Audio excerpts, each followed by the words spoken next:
Each year, King County Elections puts out an updated candidate manual. This manual is meant to be a one-stop shop for candidates to find answers to their elections-related questions. That said, our staff is always happy to answer questions, discuss specific situations, or provide more detailed information. 2020 Elections Calendar. The first chapter of the manual covers the election calendar for the year, including the dates of elections and important deadlines. The elections are color-coded, with the primary election dates in red. The primary election is August 4th, with key voter registration deadlines in July. The general election dates are in blue.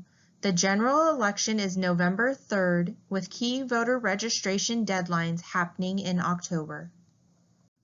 Next, we will discuss candidate filing.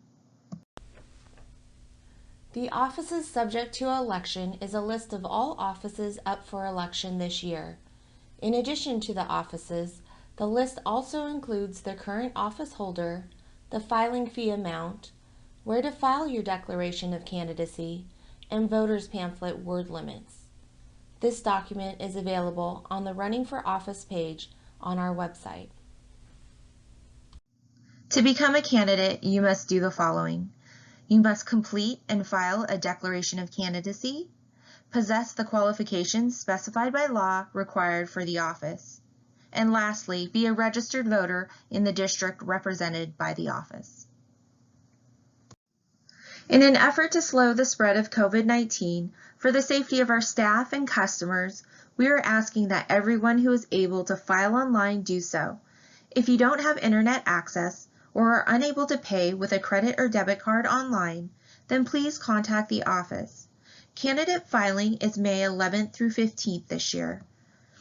Online candidate filing opens at 9 a.m. on Monday, May 11th, and is available 24 hours a day until it closes at 4 p.m. on Friday, May 15th. To find the cost to file, please check the offices subject to election.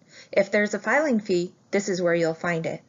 Filing fees or the filing fee petition must accompany the declaration of candidacy at the time of filing. And please note, filing fees are non-refundable. Candidates that are unable to pay the filing fee may submit a filing fee petition in lieu of payment. The signatures collected must be from registered voters in the district for which you are filing. Each signature is equal to $1. We always recommend getting 25 to 30% more signatures than needed, as people move and their voter registration information might be out of date. Filing fees must be paid either with money or petition. You cannot combine them. Before you file for office, you will want to verify that your voter registration information is current. You can always verify your information online on the My Voter Information page on our website. If you do find that there's an error, please give our office a call. Before you begin filing, please verify that the office and position for which you are filing is correct. Once you file your declaration of candidacy, we are unable to change your position or office without a withdrawal of candidacy. Please make sure that you meet all the requirements required by law to hold that office. Decide how you want your ballot name to appear, and then have your campaign contact information ready. This includes your address, email, phone number, and website, which all will appear on our website. Please have your ballot name ready. Once you file your declaration of candidacy, we are unable to change your ballot name without a withdrawal form. You can use a nickname as your first name. So, if your first name is William, but you're commonly known as Bill, your ballot name can be Bill. Please do not use a nickname that denotes present or past occupation or military rank, or political position or affiliation, or a nickname that would mislead voters. Again, your ballot name is very important. Once filed, we are unable to change your ballot name. If after filing for office you no longer wish to run, candidates have until 4:30 p.m. on Monday, May 18th, to withdraw their filing. A signature is required to withdraw, and any filing fee paid is non-refundable. You may only file for one office, as a candidate's name can only appear on a ballot once. However, this does not prevent someone from holding more than one office, such as a fire commissioner and a school board member. The exception to this rule is for precinct committee officers. In order to file for office, you must be a registered voter in the district for which you are filing. Some offices have additional requirements. A chart is available on page 13 and 14 of the manual, or you can contact the jurisdiction for more specific information. Next, we will discuss voters' pamphlet filing. All candidates may submit a statement and photo for the local voters' pamphlet. Candidates may submit a new statement and/or photo if they move on to the general election. The one exception is precinct committee officers who do not submit a statement or photo for the voters' pamphlet. District Court will be filing their voters' pamphlet statement and photos with King County elections. All other offices this year will be filing with the Secretary of State's office. The deadline to submit your statement and photo for the primary election is May 22nd. For the general election, the filing period will begin on July 20th and be open until August 7th. Please note all materials must be received by 4:30 on the day of the deadline. No late submissions will be accepted. Your voter's pamphlet photo should be a high-quality self-portrait of your head and shoulders. A light-colored background is recommended, and the photo should not be more than 5 years old. Hats, clothing, or insignia that suggest public office are not permitted. For instance, judicial robes or a uniform. Your voter's pamphlet statement should be in essay form. Table, lists, and bullets are not permitted. You may only use italics to emphasize. So bold, underline, and all caps are also not permitted. All prohibited formatting submitted will be changed to italics. For more information on formatting, please go to page 19 of the candidate manual. Before submitting your voter's pamphlet statement, please proofread. Proofread, proofread, proofread. Have your friends and family also look it over. We can't say it enough. Please proofread. Statements will be printed exactly as submitted, and changes are not accepted after the deadline. It's very easy for Google to become Goggle. Our staff does not proofread any statement for spelling, punctuation, or syntax.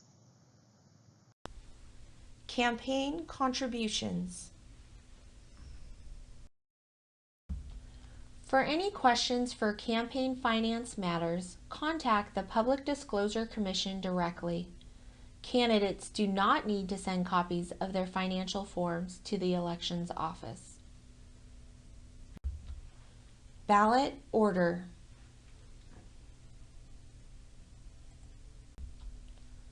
Candidates on the primary election ballot appear in a random order determined by a lot draw.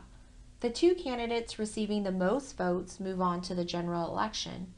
The candidate that received the most votes is listed first.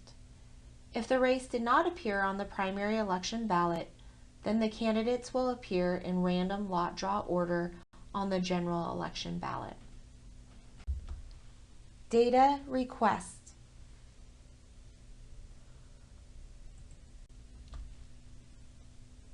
Candidates can request voter data information, such as a walking list for campaigning door-to-door or voter history.